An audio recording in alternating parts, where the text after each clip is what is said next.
Well, welcome. Let me introduce myself. My name is Charles James Cameron. And looking back upon my life, I can count many successes. Not only was I a husband and a father to 2 boys and a girl, but I was also heavily involved in many local Adirondack industries.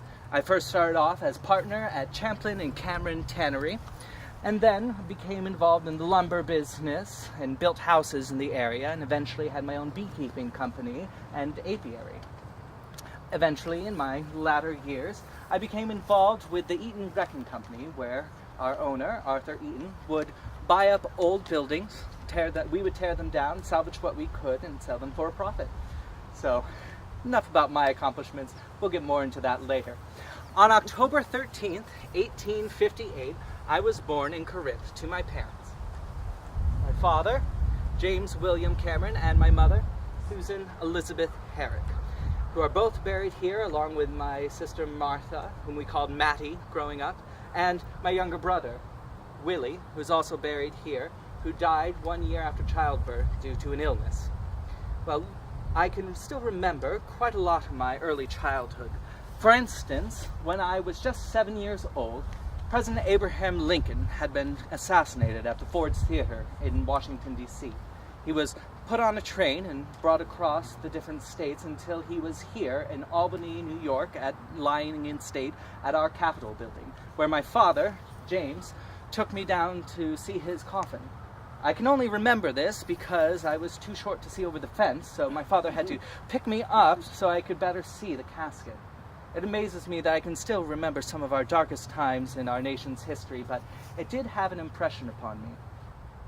Well, as I grew older, and in my teenage years, I started working at a sawmill while I was still living with my parents in Queensbury.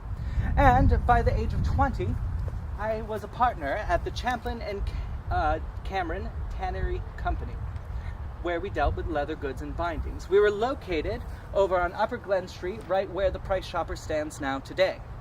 And boy, did it smell. But not many people nowadays know what the tannery business did, so let me talk to you a little bit about the background of tanning. And no, tanning does not have to do with getting a nice sun on a wonderful day like today. No, tanning is the business in which we take animal hides and we would process them and turn them into leather. So I'm going to need at least 2 volunteers. It's interactive, I promise. Otherwise, I'll do it myself. Perfect! Yay! Anyone else? Oh, go ahead. All right. What is your name? Krisha. Hi, I'm Charles.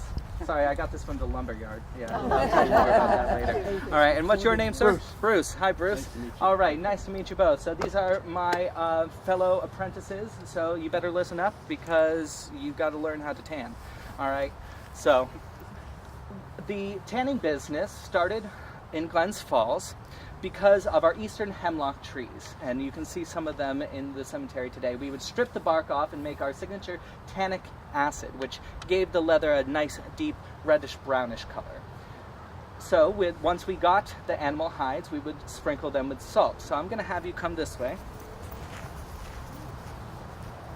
So we would take the leather, so you can stand right there, perfect. So we take the leather, we sprinkle it with salt, we put it in here. The salt was acting as a preservative to preserve the hide. Then we would douse it with water. This would allow the salt to soak into it and make it more pliable. Once we had done that, we would take a lime solution. So you're going to be our limer today. And lime as in the lime you put on the grass, not lemon and lime. So you're going to take this, and we would quarry this, pour it all in there. Great, just all in there. Give it a nice swish. Great, perfect. Thank you. So we would quarry the lime from our Hudson River quarries and bring it here. The lime would break down the first layer of the skin and get rid of any other fur that was still left on it. So our lime was a calcium carbonate, so that's a base, so we need to neutralize it with an acid. So the acid we would use, Bruce, is, smell that, give it a whiff. Ooh, oh, what is it? That's vinegar. All right, so we would douse it in vinegar, so pour it in on the count of 3. 3, 2, 1, go. Yep, so it would fizz up like that. Not as much, but pretty similar to it. So once we had done that, that would neutralize it. We would cut it into uniform shapes. We would take it out, we would put it in our big vats of tannic acid, and we would soak it not for 1 or 2 months, but for 6 months, until it came out this nice, deep, reddish brown color. So I want to thank you, apprentices. There's a token of our appreciation at the Champlin and Cameron Tannery Company. Give them a round of applause. So, once I was established at the tannery, by age 25, I proposed and I married my wife, Mary Lucinda Buckland. We were married on October 15th, 1883 at Kingsbury Baptist Church. We had 3 beautiful children, Philip, Sylvia, who's buried here with her husband, and my other son, William, who's buried here as well. We lived in many places during this time. We first lived at a house in Greenwich, where I became involved in the lumber industry. So this is where I got my lovely injury. But so you have to be careful when working with lumber. So I worked in the lumber industry for many, many years, and because of my love for lumber, I was employed for many years at Kendrick and Brown Company over on Park Street. Yes, on Park Street. And I built many houses in the area, including the Thompson, Schuylerville, and Saratoga areas. In fact, one of our favorite places to live was located on Maple Street, right where the site of the Queensbury Hotel is now sitting. But once they broke ground on the Queensbury Hotel, they had to move our house. So they moved our house to 50 William Street, and it's a beautiful white house right on the corner of that one-way street, and you can still see it today. So drive by there, you can see where I used to live. But in 1920, Mary and I had a setback. Our son, William, passed away at the young age of 25. He was a private in the 106th Field Unit, a hospital unit of the 27th unit of the New York National Guard. He was involved in World War I at the very tail end of it, from May until July, and he was given an honorable surgeon certificate discharge because of an illness that he had. And 3 years later, he passed away.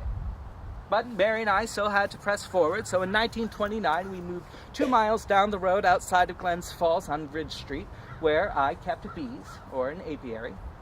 And during that time, in May of that year, I brought in a professor from Cornell University in order to talk to new ideas that were happening around beekeeping. And most of the techniques that we used in the 1920s and 30s that we started then are being employed today. By the time of my death, on October 15th, 1954, I had lived a long life of 96 years. I was involved at the Glens Falls Masonic Lodge for 68 years. I had a beautiful wife, Mary, and 3 lovely children.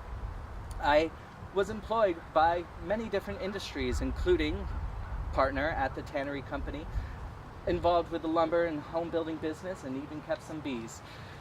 I certainly had a productive and long, fulfilling life.